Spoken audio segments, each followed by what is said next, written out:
Tidak perlu kaget, tidak perlu takut. Selamat datang di Persetan, pembacaan cerita persetanan. Setan jadi cuan, demit dadi duit, kunti dadi komoditi. Nah, kembali lagi dengan saya Sofyan yang akan menemani kesepian kalian yang seram dengan cerita-cerita yang semoga jauh lebih menyeramkan. Bisa dari saya, bisa juga dari kalian. Jadi kalian boleh mengirim atau komentar cerita seram kalian kepada kami. Tiada kesan seram tanpa kehadiran kalian.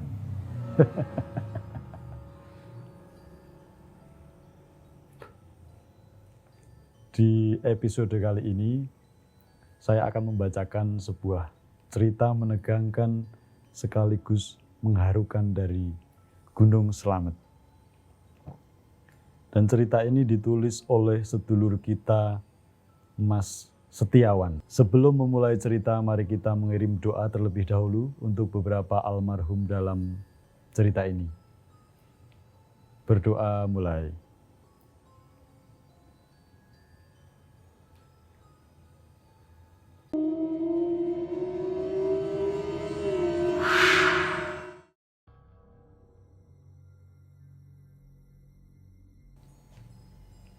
Dulu ketika pendakian Gunung Slamet belum seramai sekarang, sebuah kejadian mengubah hidup kami.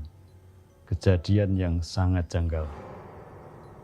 Hari masih pagi ketika aku, Teguh dan Mila sampai di terminal Purwokerto yang ketika itu masih berlokasi di Jalan Grilia. Kami tinggal berdekatan di sebuah kompleks perumahan di bagian utara Purwokerto. Teguh temanku dari kecil yang mengenalkanku pada dunia pendakian gunung. Sedangkan Mila sendiri adalah seorang mahasiswi asal Jawa Barat yang kuliah di Purwokerto juga, dia pacar Teguh. Sudah seminggu terakhir kami bertiga ngobrol untuk merencanakan pendakian di Gunung Slamet. Kebetulan saat itu Mila yang mahasiswa semester akhir sudah terbebas dari semua kegiatan perkuliahan. Teguh sendiri masih tercatat sebagai mahasiswa, namun karena terlalu aktif di Mapala, lulus kuliah seperti bukan lagi prioritas. Saat itu kegiatan pendakian Gunung Slamet belum seramai hari ini. Butuh effort yang lebih untuk menekuni hobi satu ini. Aku dan Teguh sendiri belum tentu bisa mendaki barang sebulan sekali. Selain soal biaya, peralatan pendakian saat itu belum selengkap hari ini. Belum lagi akses transportasi menuju lokasi.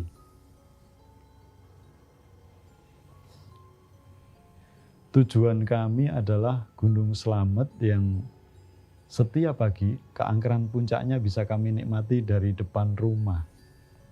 Mila baru sekali ini mendaki setelah sebelumnya beberapa kali melakukan latihan fisik di Gunung Cendana. Mungkin dia penasaran seperti apa rasanya mendaki gunung bareng pacarnya.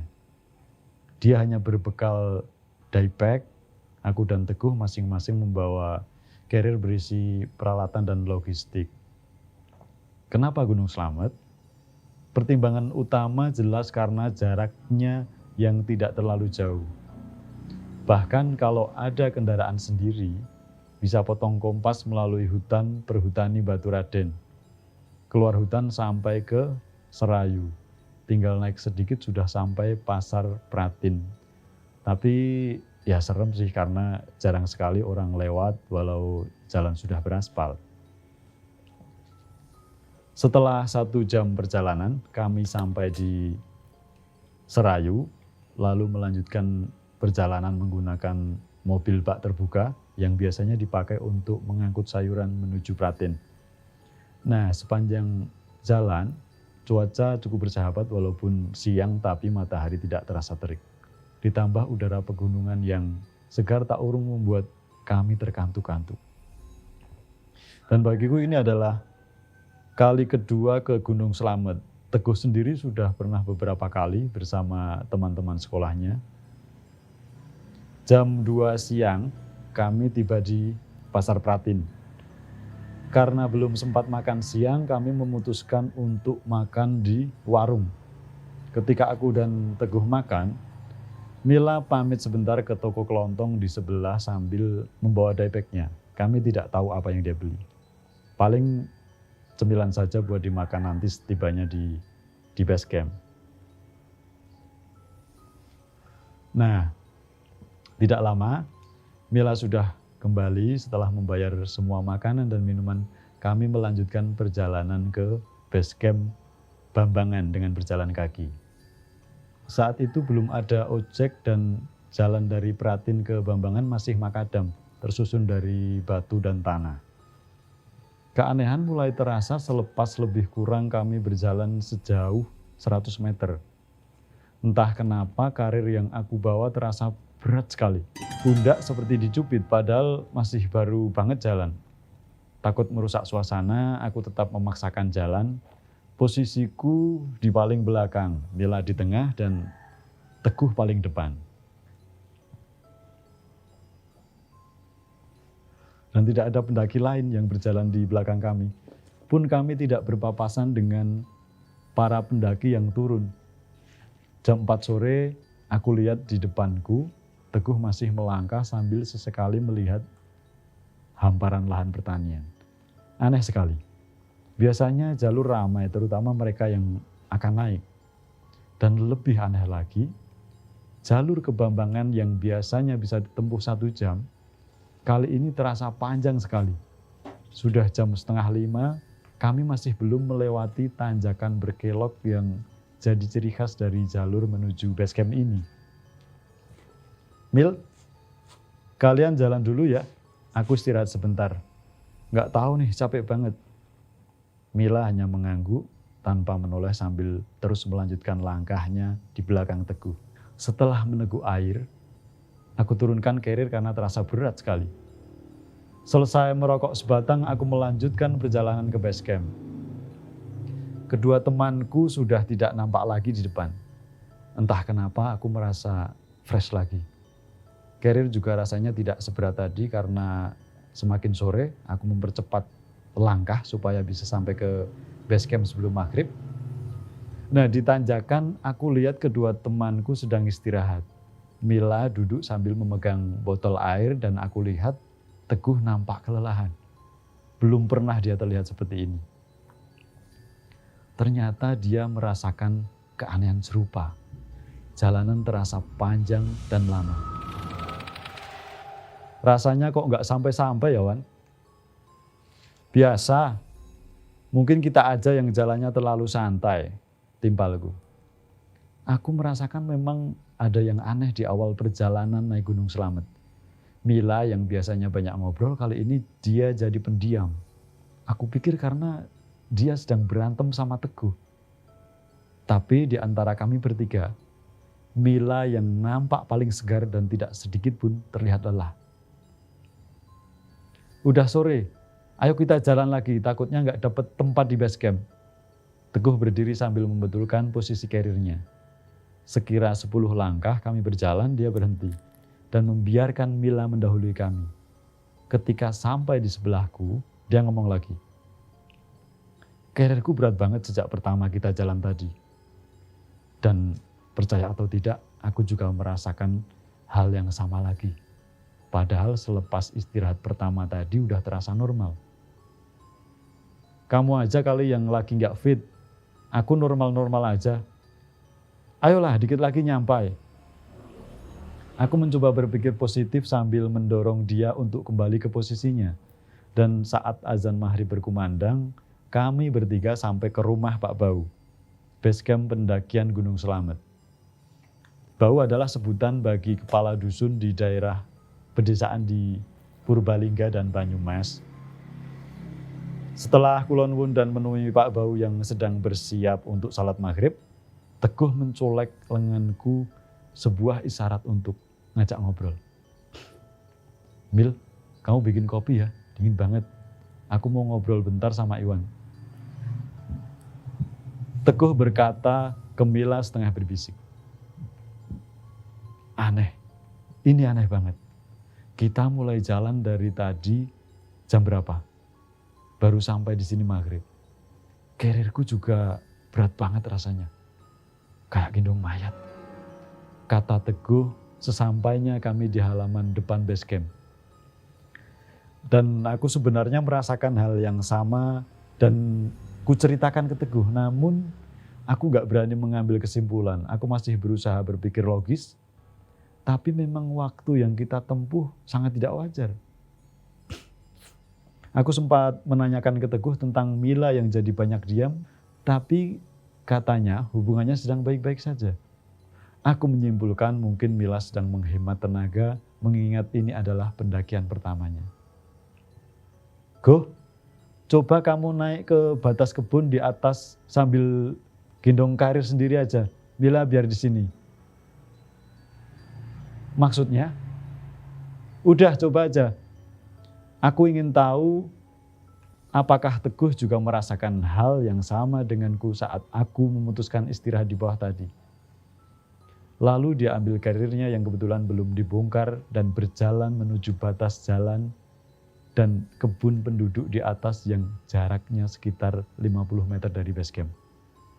10 menit kemudian, dia sudah kembali. Gimana? Ini gak beres. Teguh tercekat. Dia merasakan hal yang sama denganku saat jalan sendirian tanpa Mila. Aku tersenyum kecut. Pendakian kali ini rasanya bakal menjadi sebuah perjalanan panjang. Hari semakin gelap. Ketika aku dan Teguh mengakhiri pembicaraan, lampu di ruangan depan yang tersambung dengan ruang tengah base camp sudah dinyalakan. Cahayanya yang temaram membuat suasana semakin muram. Kami bertiga berkutat dalam diam sambil sesekali meneguk kopi buatan Mila. Dan benar saja, hari ini ternyata hanya kami bertiga yang melakukan pendakian. Teguh sebagai leader merencanakan mulai mendaki selepas Isya. Tapi terlihat ada kegamangan dalam dirinya. Pertimbangannya jelas. Karena hanya ada kami bertiga di Gunung Slamet. Sepertinya dia berusaha keras untuk mencoba berpikir positif menghadapi situasi yang barusan kami lewati. Wan, aku nemuin Pak Bau dulu. Kamu di sini nemenin Mila ya. Aku mengiyakan. Teguh menemui Pak Bau untuk meminta clearance. Adalah sebuah kewajiban meminta izin jika akan melakukan pendakian Gunung Slamet dan sudah menjadi kebiasaan saat malam seperti ini, Pak Bau ada di ruang belakang, berdiam sembari menghangatkan badan di depan perapian untuk mengusir dingin. Ini jadi nggak sih? Kok Teguh lama banget? Mila memecah keheningan sambil bertanya dengan nada agak tinggi. Aku mengernyitkan dahi. Belum pernah dia seketus ini batinku.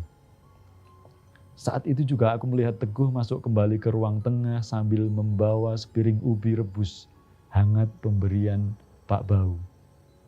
Karena perut kami sudah terisi, pemberian itu aku simpan saja di carrier. Lumayan bisa nambah logistik. Oke. Ayo kita berangkat. Pak Bau sudah memberi izin. Pesan beliau, kita harus ekstra hati-hati karena hanya kita bertiga yang naik Gunung Slamet malam ini. Tapi di atas ada rombongan mahasiswa Jakarta kok berangkat kemarin sore. Setelah berpamitan dan basa-basi sejenak dengan Pak Bau, kami meninggalkan base camp Bambangan untuk mulai pendakian Gunung Slamet. Di depan base camp, tidak lupa kami berdoa memohon keselamatan. Namun aku tidak melihat Mila melakukan itu. Gesturnya tidak menampakkan lazimnya seorang berdoa.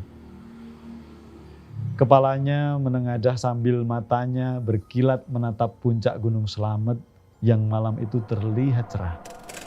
Sekali lagi aku mencoba berpikir positif. Barangkali dia sudah berdoa. Dengan formasi yang sama seperti saat berjalan ke base camp sore tadi, kami mulai berjalan menuju ke pos 1. Jarak antara kami hanya sekitar 4-5 langkah saja. Selain untuk memudahkan komunikasi, tentu saja juga untuk mengurangi rasa takut. Mendaki Gunung Slamet, gunung tertinggi di Jawa Tengah saat malam hari, apapun bisa terjadi. Ditambah lagi perubahan perilaku Mila dan keanehan yang terjadi, mau tidak mau tetap mengganggu pikiran. Perkiraan waktu tempuh dari base camp ke pos 1 sekitar 1 jam. Keanehan serupa mulai terjadi lagi. Baru beberapa puluh meter kami berjalan, carrier mendadak terasa berat. Terlalu berat untuk sebuah carrier ukuran kecil dengan logistik yang tidak terlalu banyak. Bersamaan dengan itu, Teguh menghentikan langkahnya, menengok ke arahku sambil mendongakkan kepalanya seperti memberikan kode tertentu. "Lanjut," kataku sambil memberikan kode dengan tangan. Dia pasti merasakan hal yang sama dengan yang aku rasakan. Mila seolah tidak peduli dengan keadaan ini. Dia terus berjalan seperti tidak ada lelahnya. Jika dalam keadaan normal, tentu saja ini menyenangkan. Biasanya bagi mereka yang pemula melakukan pendakian, apalagi di malam hari baru berjalan beberapa ratus meter saja sudah kelelahan. Pos 1 di Gunung Slamet sudah dekat. Jalan mulai sedikit menanjak. Teguh mempercepat langkahnya supaya bisa segera sampai ke shelter untuk istirahat sebentar. Langkah yang sama diikuti oleh Mila. Aku malah tercecer hingga lebih dari 10 langkah di belakang mereka. Karena masih di area ladang, cuaca malam yang cerah saat itu membuat aku masih bisa melihat mereka dari arah belakang.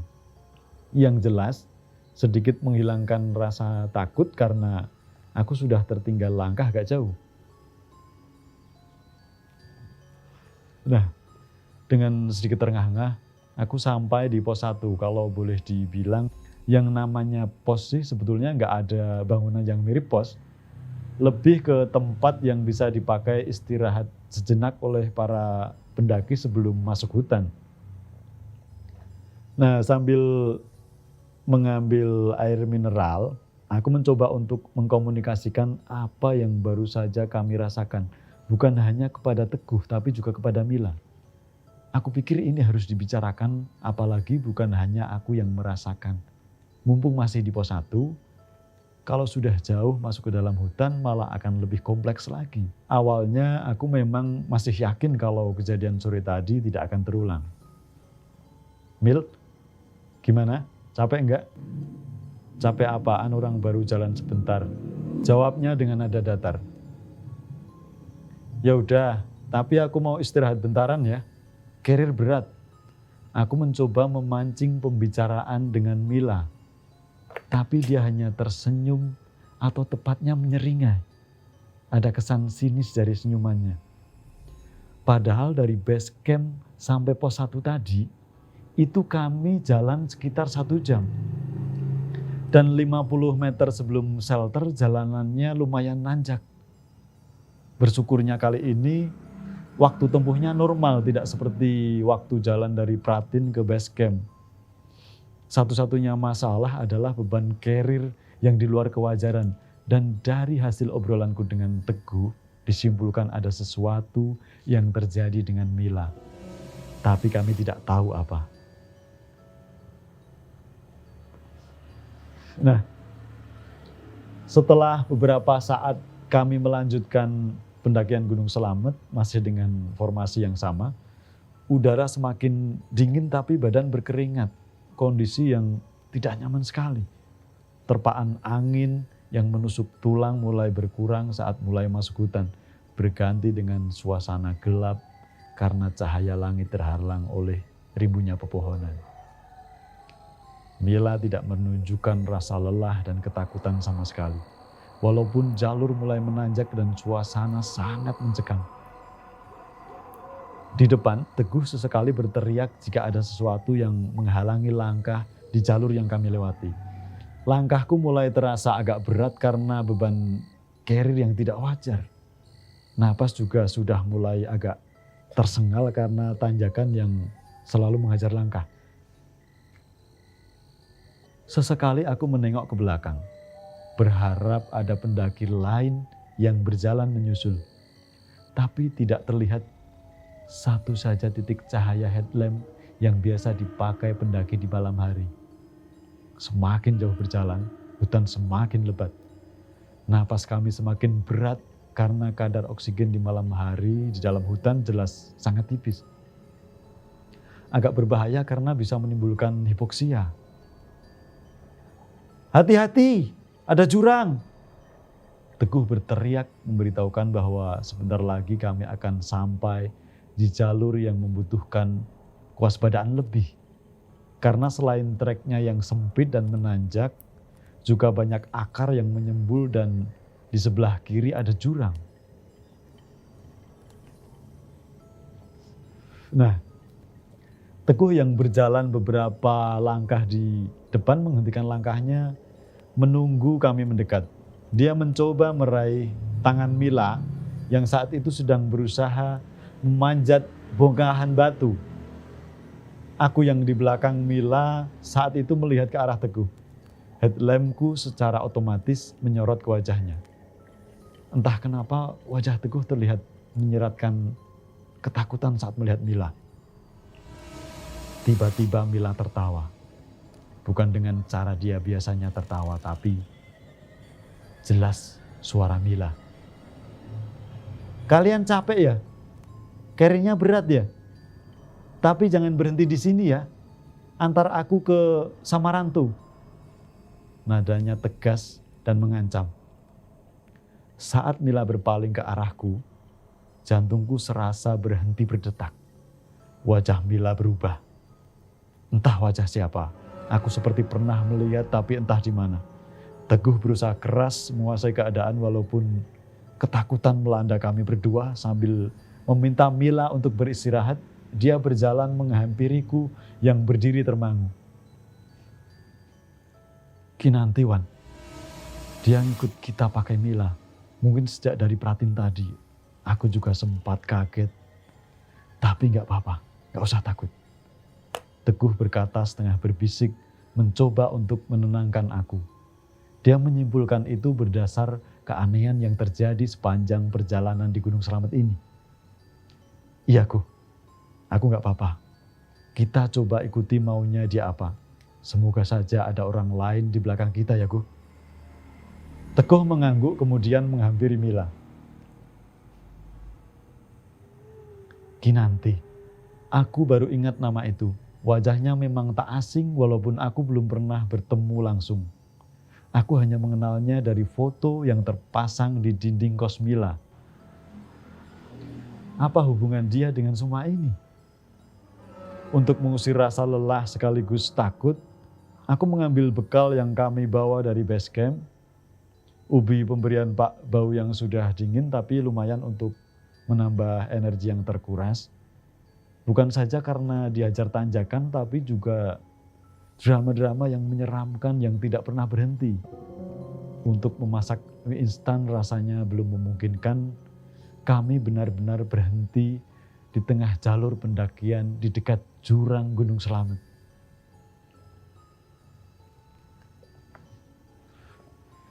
Setelah makan 3 potong kecil ubi rebus, aku menghampiri Teguh dan Mila yang jaraknya hanya beberapa langkah. Niatku menawarkan ubi. Tak urung langkahku terhenti ketika Mila tiba-tiba saja tertawa pelan, tapi suaranya benar-benar menguji nyali kami. Untuk mengumpat pun kami tidak berani.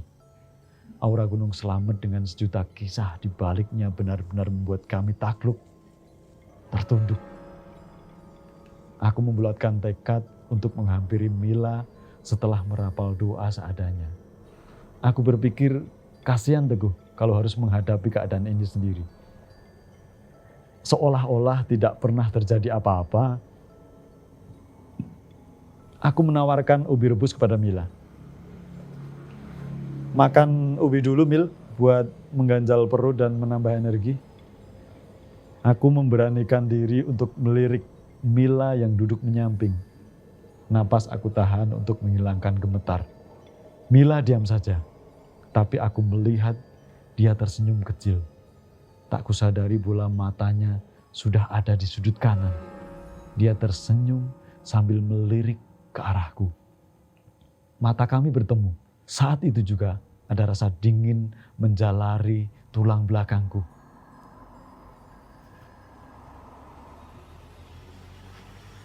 Kinanti.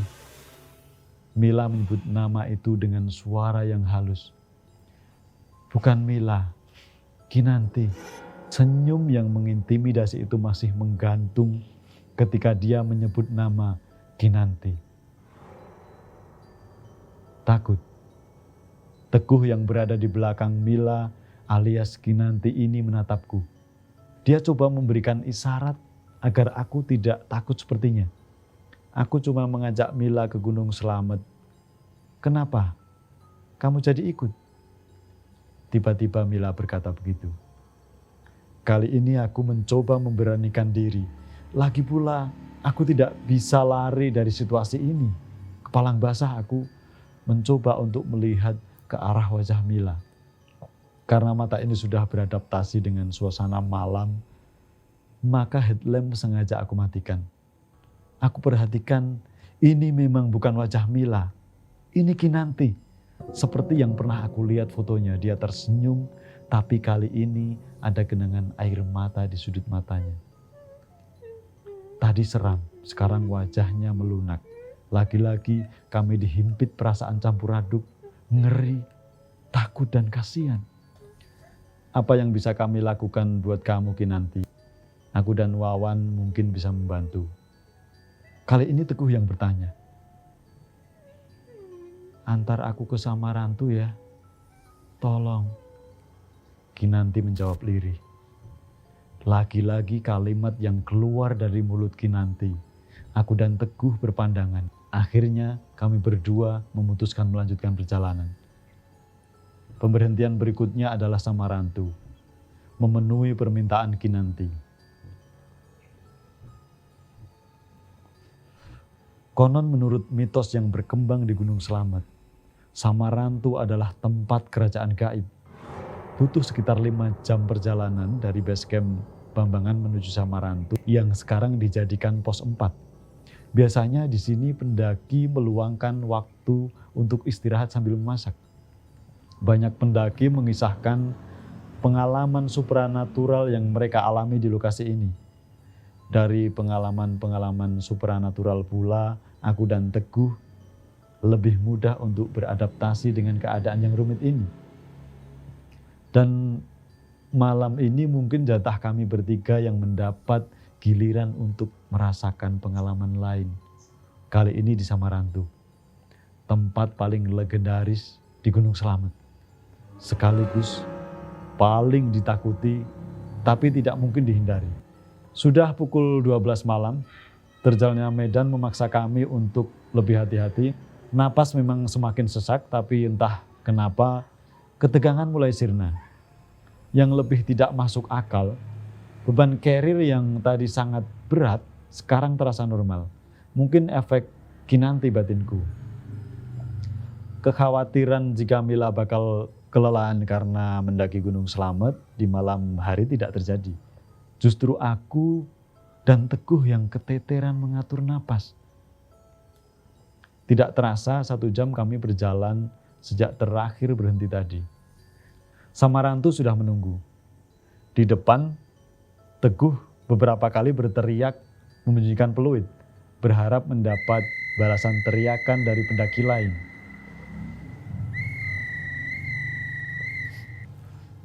Kata Pak Bau, di atas ada pendaki dari Jakarta yang sudah naik dari kemarin, tapi teriakan Teguh tidak mendapat balasan. Mungkin anak-anak Jakarta melakukan pendakian Gunung Slamet lintas jalur, naik dari Bambangan dan turun lewat jalur yang lain. Benar-benar hanya ada kami bertiga di belantara gelap seluas itu. Berhenti! Tiba-tiba Kinanti berteriak menyuruh kami untuk berhenti. Padahal di sebelah kiri kami adalah jurang dalam. Konon banyak pendaki terperosok di sini. Dan beberapa dari mereka hilang dan tidak bisa diselamatkan. Aku dan Teguh menghentikan langkah, menunggu momen apa yang akan terjadi. Teguh meraih lengan Kinanti, khawatir dia terperosok. Bagaimanapun, Kinanti adalah Mila kekasihnya. Kinanti tidak menolak saat Teguh merangkulnya. Bisa jadi karena separuh kesadarannya adalah Mila. Artinya, makhluk satu ini sebenarnya tidak berniat jahat, walaupun kami sendiri tidak tahu niat sebenarnya. Sejenak kemudian, Kinanti melepaskan diaper dari punggung dan membuka zippernya. Dia mengambil sebuah tas plastik dan pandangannya mengarah ke jurang di depannya. Untuk kesekian kali, aku dan Teguh berpandangan. Rangkulan tangan Teguh di pundak Mila semakin ketat. Dia terlihat sangat cemas. Mila membuka ikatan sebuah tas plastik warna hitam. Tangannya merogoh ke dalam, lalu menaburkan sesuatu ke dalam jurang. Bunga. Cahaya headlampku jelas memperlihatkan apa yang baru saja ditabur Mila. Semakin jelas lagi karena aromanya mulai tercium. Harum bunga mawar. Mila menabur bunga untuk siapa? Suasana kembali tegang. Bagaimanapun menabur bunga di Gunung Slamet dan di tengah malam adalah sesuatu yang menyeramkan. Aku ingat sekali momen itu. Dengan wajah tenang, Mila berkata, "Mari jalan lagi, Samarantu sudah menunggu." Aku dan Teguh tidak berani menanyakan maksud Kinanti menabur bunga ke jurang Gunung Slamet. Kami memang takut, namun kami terus berusaha untuk tidak panik. Bakal sangat repot kalau kamu gampang panik di atas gunung.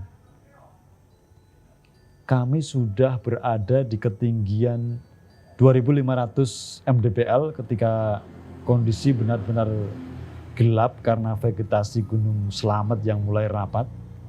Sempat terpikir untuk berhenti paling tidak seperminuman kopi ketika menemui sebidang tanah datar.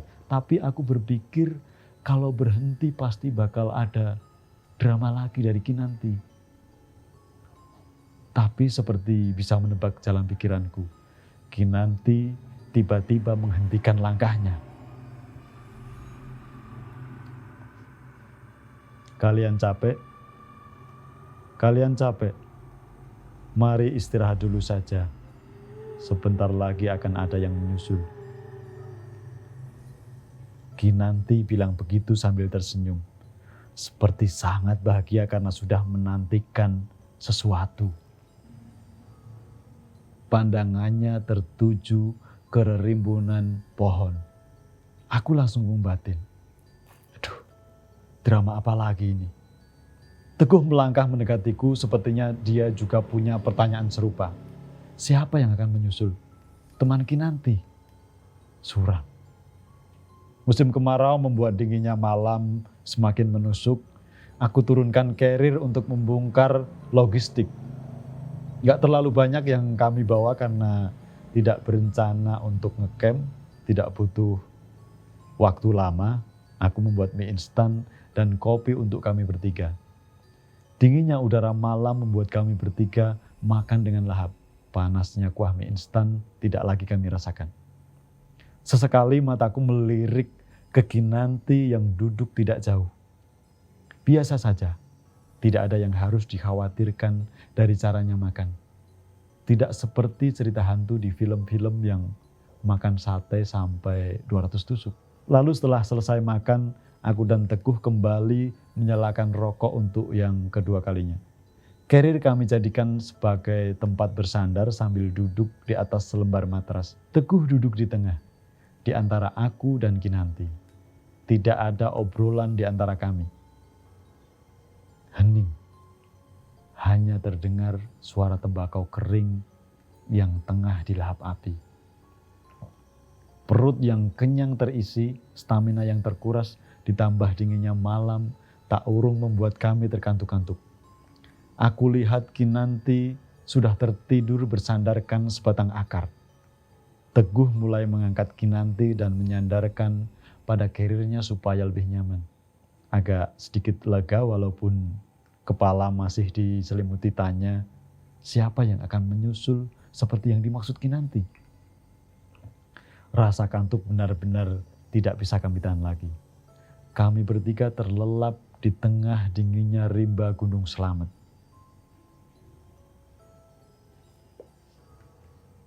Aku terbangun ketika Teguh mengguncang-guncang tubuhku menyuruh untuk segera bangun. Mataku masih kuyu ketika melihat ke arloji. Hampir 1 jam kami terlelap. Dan Kinanti sudah tidak berada di tempat semula. Wan, Mila hilang.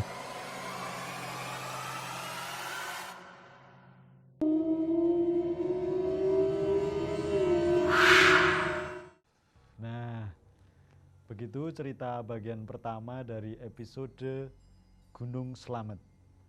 Cerita ini cukup panjang, jadi kami bagi menjadi beberapa bagian. Minggu depan kami akan melanjutkan ceritanya.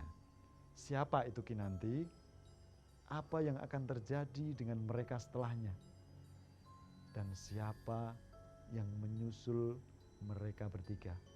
Dan bagaimana cerita ini akan berakhir? Semoga kalian sabar menanti, dan sekian untuk persetan kali ini. Semoga menyeramkan, dan jangan lupa like, komen, subscribe, dan berdoa. Matur nuwun.